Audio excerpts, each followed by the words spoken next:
All right, friends, the next story in our collection, story number 4, is Ghosts. And I really like Ghosts. I think it's very tender. I think it's very sweet. I think it's also a little bit sad as well. It's one of the few stories in the collection that focuses on the storyline of a male character, although females are present. Our male is a retired professor, university professor, in the wake of a local war, local rebellion. And he continues to return to his university to ask for his pension, which never appears, right? This is just kind of what happens with his life. He worked an entire career. He was supposed to receive a pension upon retirement. War broke out. Everything got crazy. His family got separated. Some members got killed. You'll have to read to kind of check that out and see what's going on. But now this is what he does. He wakes up every day, goes to the university to check that out, and he's alone. He lives by himself. In this story, Adichie, she really explores and challenges, I think, those of us who would consider ourselves pretty rational, those of us who would consider ourselves pretty well educated, pretty reasonable, pretty savvy individuals. At the end of the day, right, we're still quite human, and we still have many a human need, and one of them is like comfort. And love and affection. And so this quote over here is something she said about ghosts, because your main character is someone who automatically think ghosts are ridiculous, but instead finds that the ghost or ghosts, you'll have to let me know, that visit him are a great source of joy. And it's just a lovely story, a tender story. Bittersweet. Bittersweet is the word that I would use, but very tender. So some things to look for as you read through this one. Note the plural in the title. Ghosts, not just one ghost. There is one literal ghost in the story that we know of for sure. Debatably, there are 2. Let me know if you think there is a second one and who that second one is and how you might prove that. I'll give you some tips in the next slide for how to maybe prove that.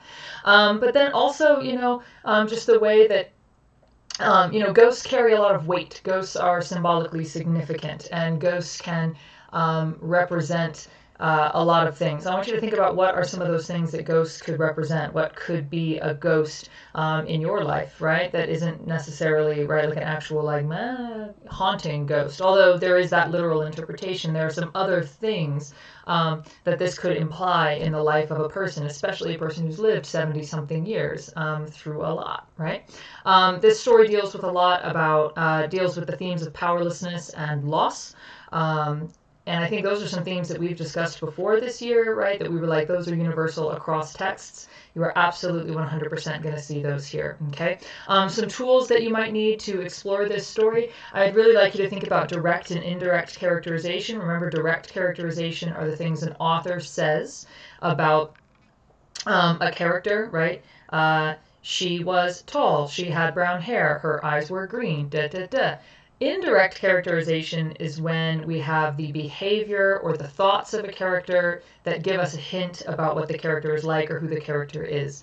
And I want you to focus on direct and indirect characterization, both of our protagonist, but also of the people he encounters, specifically Akenna. I think his name is Akenna. Just the friend of his from back in the day that shows back up in his life that he was like, oh my God, I thought you were dead.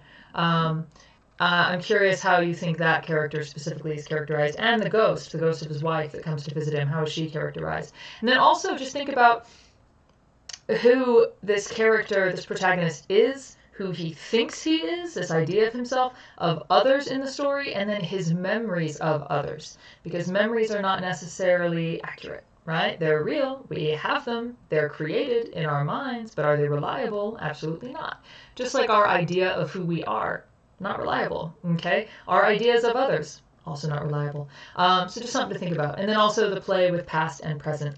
You guys, this story I think is pretty straightforward in its narrative, but there's also a lot of questions that we can ask about it and a lot that we can explore. So I hope you enjoy it. Don't come down hard on the professor, okay? He's been through a lot. Of course this is what's happening. Don't be like, pragmatically, you're going to ruin it. You're going to ruin the story if you do that. Don't ruin the story. Try and sympathize with a brother and understand where he's coming from. Enjoy the story. I'll talk to you about it soon.